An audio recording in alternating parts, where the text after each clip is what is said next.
This is the world's most popular cage bird. But few of us are familiar with its wild ways or know where it comes from. Its true home is the outback of Australia, and the bird is the budgerigar.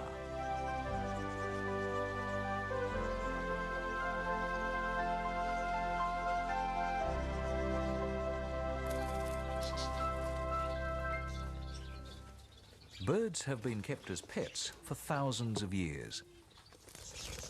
Parrots are favourites because of their bright colours and chatty nature.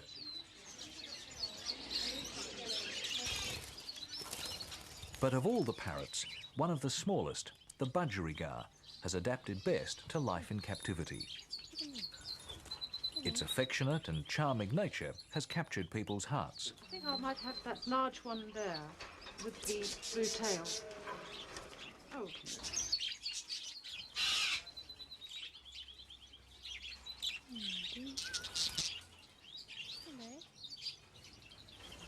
Most people think of budgies as cage birds. But for every budgie behind bars, there are thousands living free in the wild.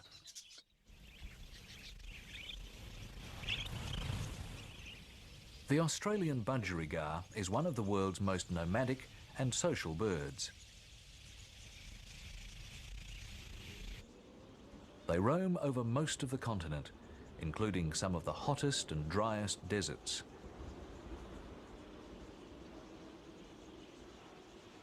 Budgies travel in flocks. They can cruise at 90 kilometres an hour and have the endurance to cover vast areas in search of food and water.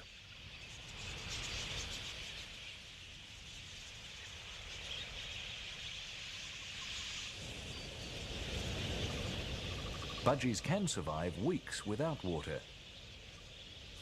When they do drink, it's quick. They often drink on the wing, because at the waterhole they're exposed to predators.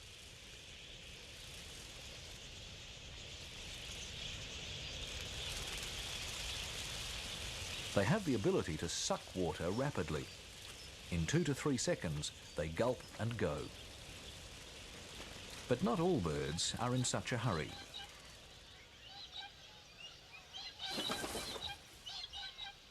Another sociable parrot of the outback is the corella. Because corellas are bigger than budgerigars, they don't have to worry so much about birds of prey and can enjoy a leisurely drink.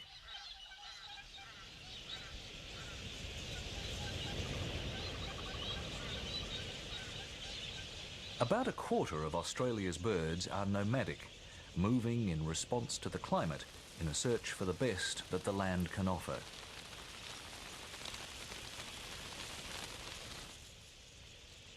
Flock pigeons share the budgerigar's roving and social nature. Such a clutter of birds at the waterhole brings out the hunters. A whistling kite scans the mob for any slow individual.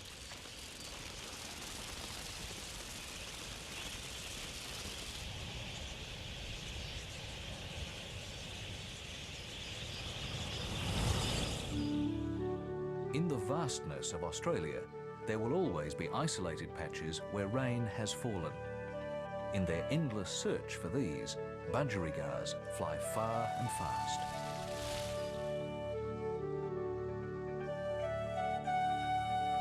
Although nomadic, they are partly governed by the seasons. In summer, they're more likely to head north for the monsoons, then return south for the winter rains.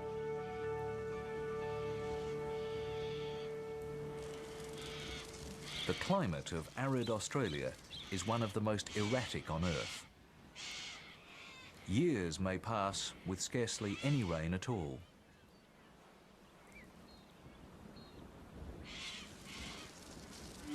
When drought is severe and widespread, life is such a struggle that young budgies wouldn't survive.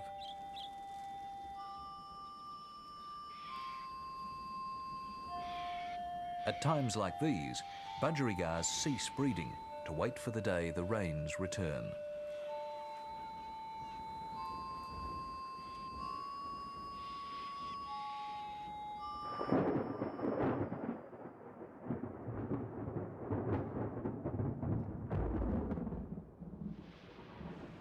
One day, drought breaks.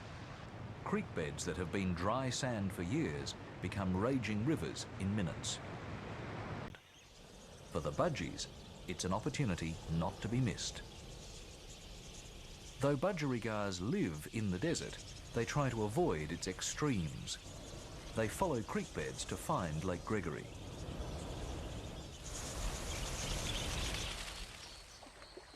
Everything they need is here.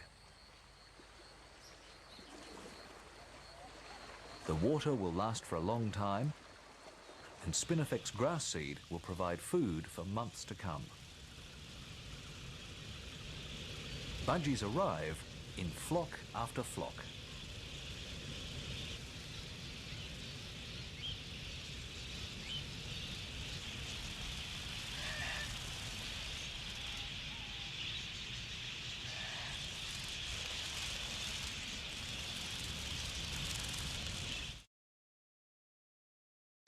The zebra finch, an Australian native bird, is also a popular pet.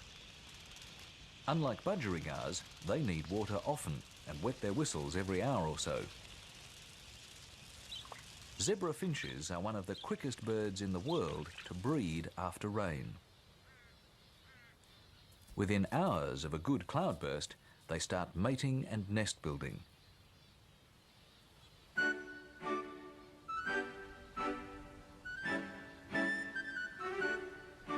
Budgerigars are quick to follow and are soon inspecting trees for a good home. The early birds get the hollows out of reach of predators on the ground. But there are also threats from falcons.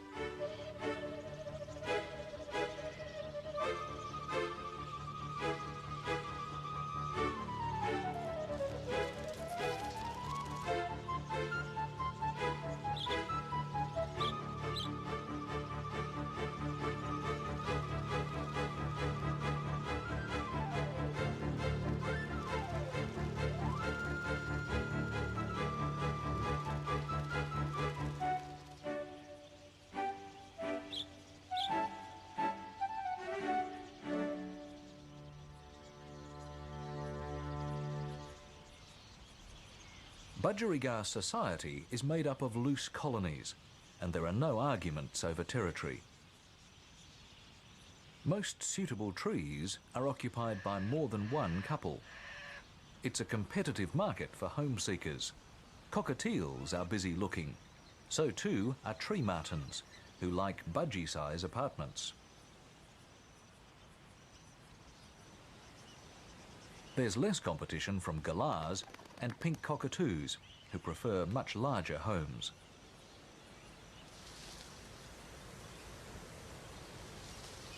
With a nest established, the budgerigars turn their attentions to each other.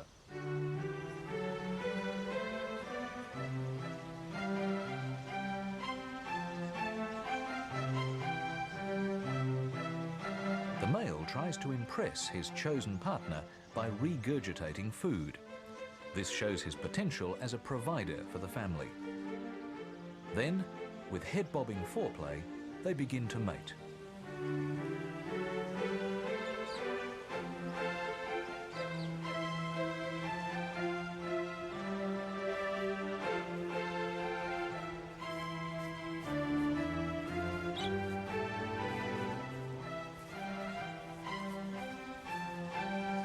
Budgerigars breed quickly.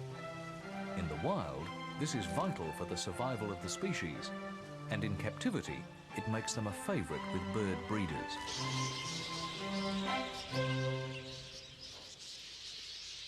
Domestic budgies are not bred for survival, they're bred for their looks. Experimenting with combinations of genes has produced an enormous variety of colours, shapes and sizes, some quite different to the wild form. Top birds are lovingly prepared for hotly contested budgie shows. 335, cage number 2. Yeah. 1575. That one's right. 362, cage 3. Yeah. Then 1196. 40, cage 1. Yeah, I got that. 235, cage 2. No, the only thing we haven't got on there is peas and whatnot. It's a long way from the bush. Many of the birds now winning awards in Australia have European ancestry. A century of overseas breeding has produced a type that's almost twice the size of the wild budgie.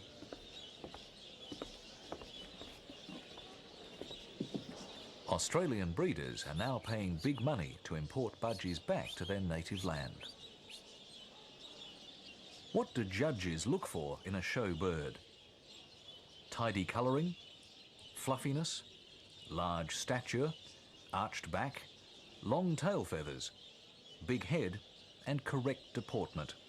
Qualities that humans think a budgie should have. Trophy, that's got to be returned and you get a plaque next year, and you've got a Noritaki dinner set to pick up the top there. Okay, we'll see you shortly. Exhibition birds win on looks, with function running a very poor second. Hold your bird up and I'll take a picture. Smile. A prize budgie wouldn't be a winner in the wild. Here, it's a different story. The qualities that favour survival are the ones that matter. Lake Gregory is an ideal environment for the tough bush budgies, and they're making the most of it.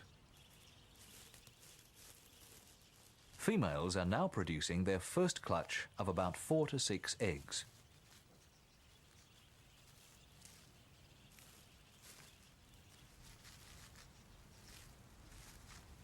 The mother stays on the nest, brooding the eggs, which start hatching in just under 3 weeks.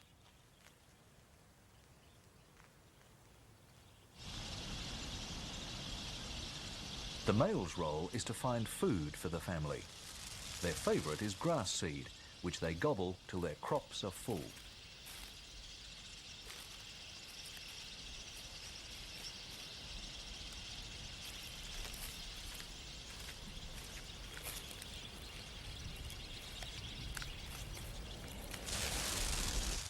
The mother constantly looks after the newborn chicks, only leaving the nest to receive food from her mate.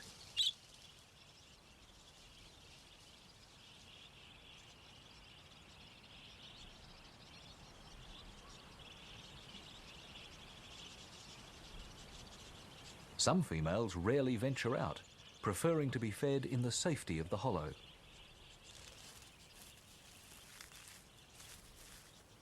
It's the chicks' turn, and their mother regurgitates food to them.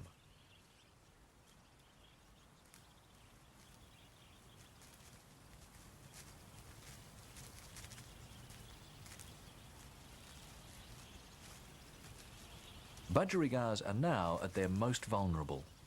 They must attend their helpless young, and predators are a constant threat.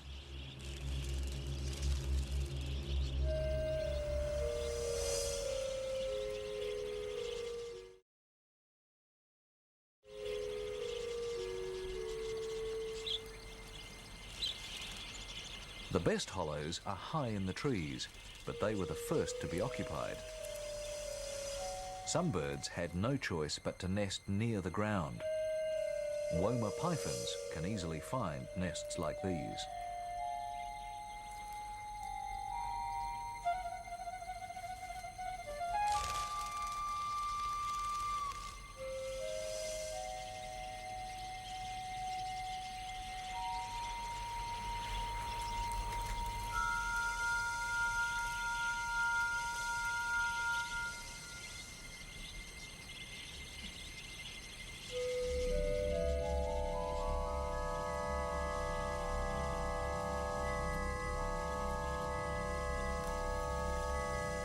For every chick that's eaten, thousands of others survive. The instinct of budgerigars is to cheat death by creating an abundance of life. This species survives through sheer weight of numbers. So, while conditions are good, they breed as fast as they can. Budgerigars lay eggs over a period of time, so the chicks in one nest are all at different stages of growth. Parents can give liquid food to the very young and at the same time solids to the bigger ones.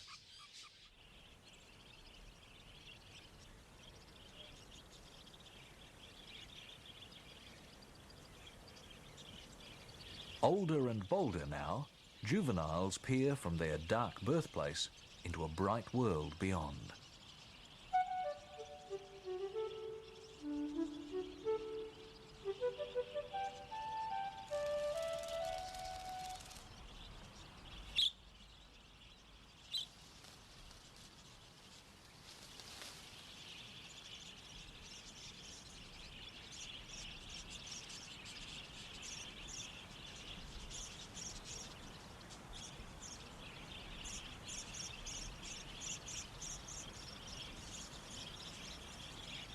Childhood doesn't last long for a budgie. At just 3 months of age, they'll be old enough to breed.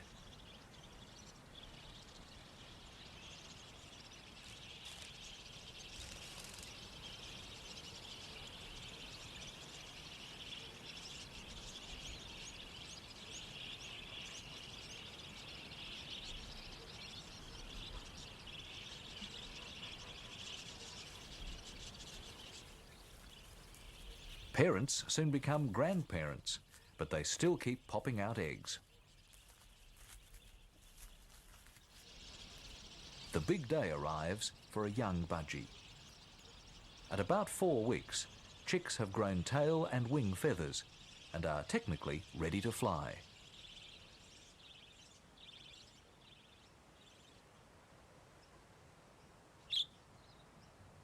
This may well be the most dangerous day in the life of a young budgie. Living in hollows, there's no way they can test their wings to be sure they work for the first flight.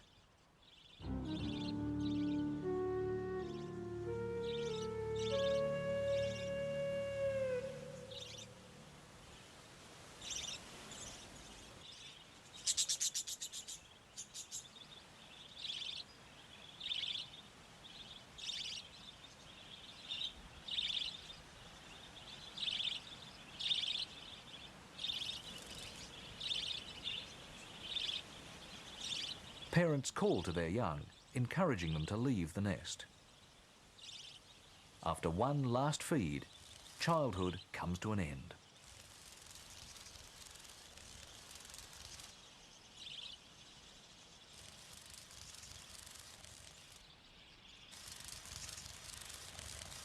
Most budgies escape attack, but others plunge into different dangers.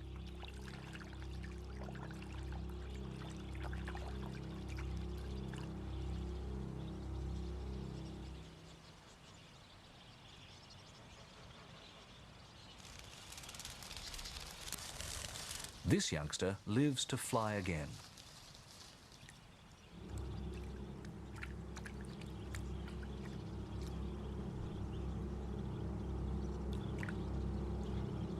Another is not so fortunate.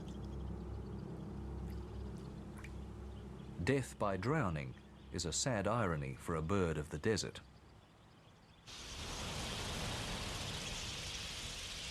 Generation has been added to generation, and there are now millions of budgerigars at Lake Gregory. The seed is finished, so they must now take to the wing to search the desert for ripening grasslands. When they find what they're looking for, wandering bands come together in what is one of the world's rare wildlife spectacles.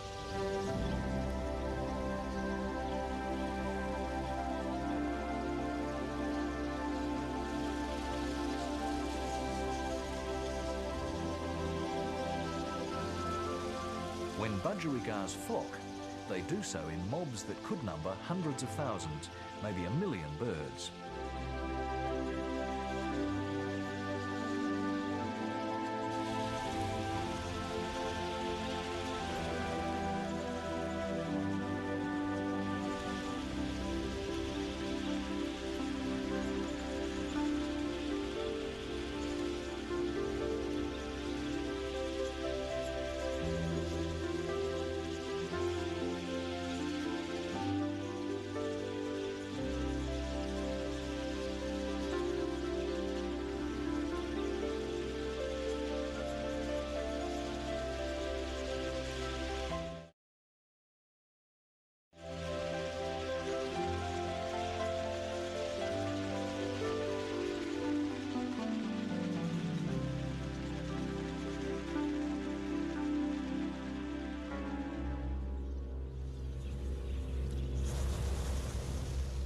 Such a concentration of budgerigars attracts many different birds of prey. Black falcons, little falcons, spotted harriers and little eagles.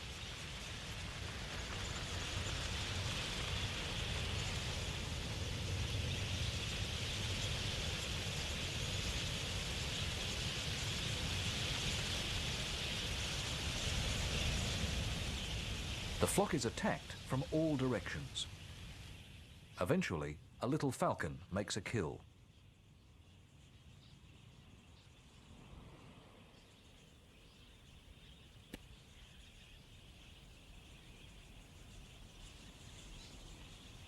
It eats some of the carcass and will feed the rest to its chicks.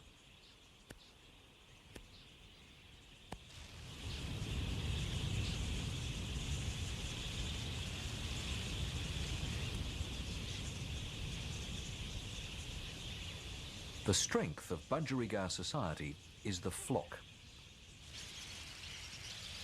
There are no leaders and no pecking order. All budgies are equal.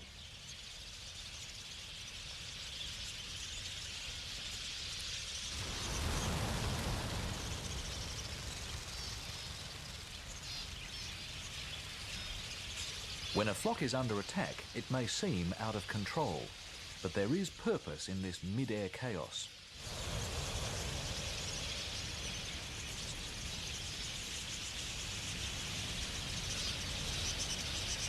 The flock flies as one for the good of all.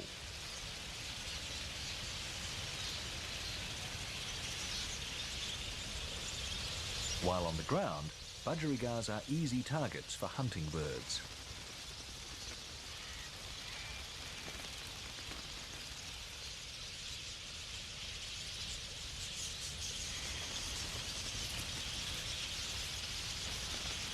But hundreds of thousands of eyes are on alert, and as soon as danger threatens, they take to the air. The sheer numbers of budgies, their speed and aerobatic skills bewilder the predators.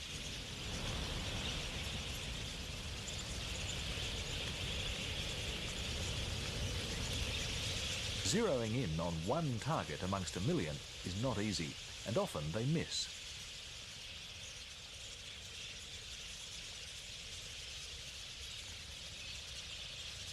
But a black falcon goes straight for the centre of the mob. This time, it's successful.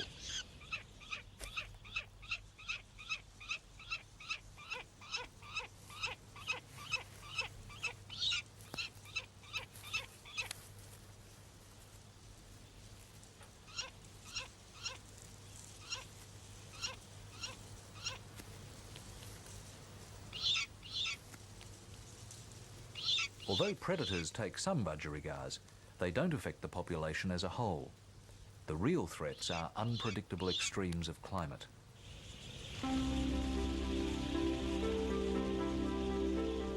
But the budgie is a great survivor. These little parrots, familiar to most people as pets, are tough enough to cope with some of the harshest areas on the planet. Their unruffled and affectionate nature has earned them a place as a companion for humans. Their nomadic behaviour, rapid breeding and the power of the flock will ensure the wild bush budgies continue their journeys across the deserts of Australia.